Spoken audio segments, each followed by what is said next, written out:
Hi, this is Tim from UK Home Gym, your home for UK specific independent home gym tips and advice. And today I want to talk to you about the one thing I really want you to try and avoid if you do have a home gym. This could be applicable to you if you're in the UK, but also in other parts of the world.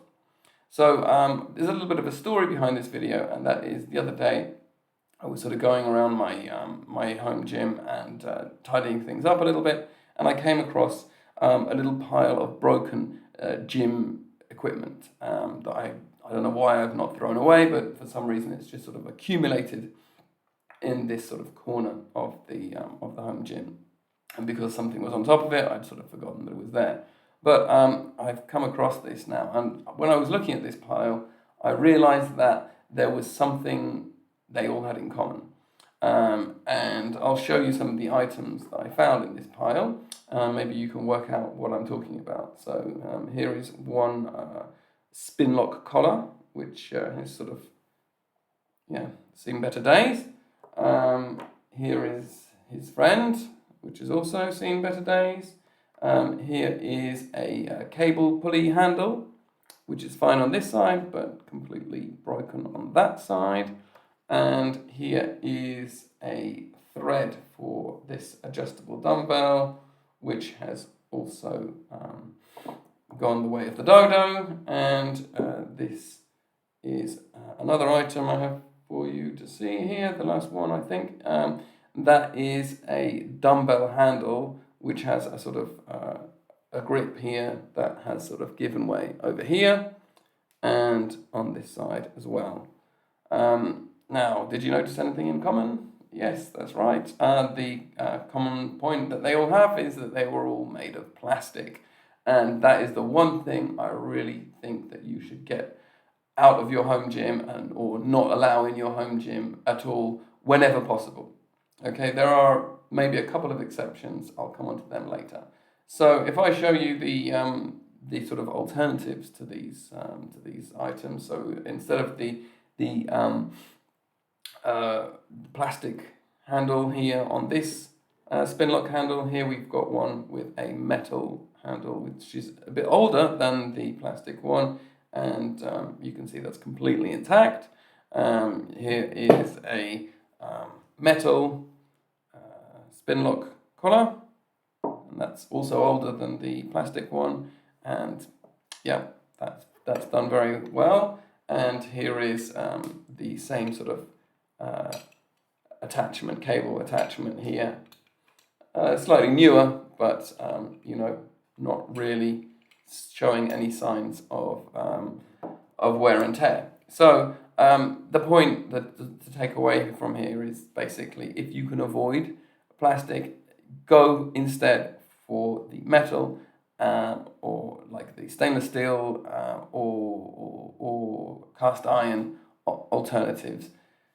They're more expensive, I know. I got the cheaper ones. I got an 8-pack of these guys, and most of them are broken now. So I learned this the hard way, and I'm telling you this so that you don't have to repeat the mistakes that I made. Basically, cast iron, stainless steel. Yes, you will have to keep the moisture off them. It's not like the plastic; you just sort of leave them be. You will have to clean them. You will have to maybe repaint them. You may have to take rust off them or whatever, but they won't fail on you mid-lift. Whereas many of these things have failed on me mid-lift. They failed on me when I'm putting the dumbbell down on the ground, picking it up. None of these have broken from me dropping them from a height. I haven't misused any of the equipment.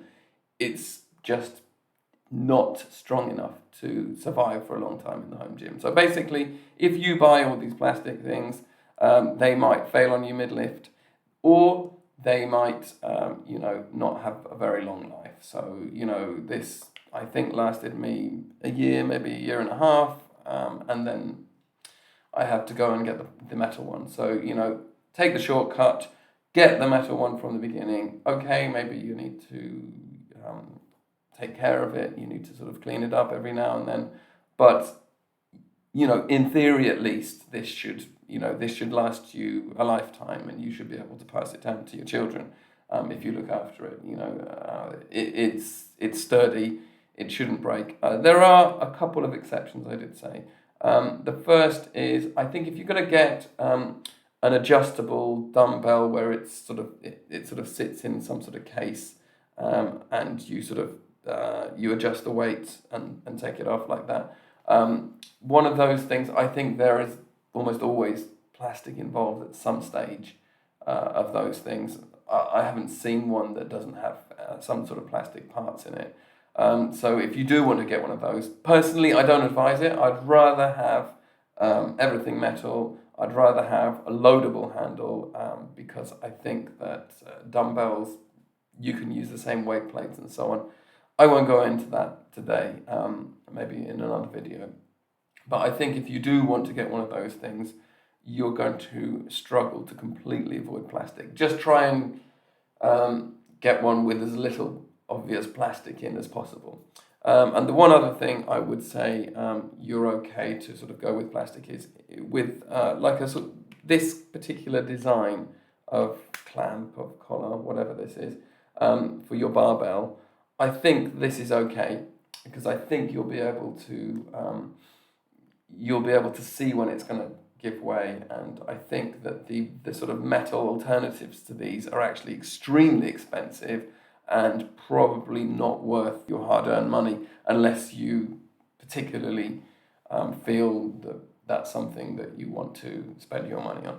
I would just say, those versions are, unless you get like a real old school sort of clamp.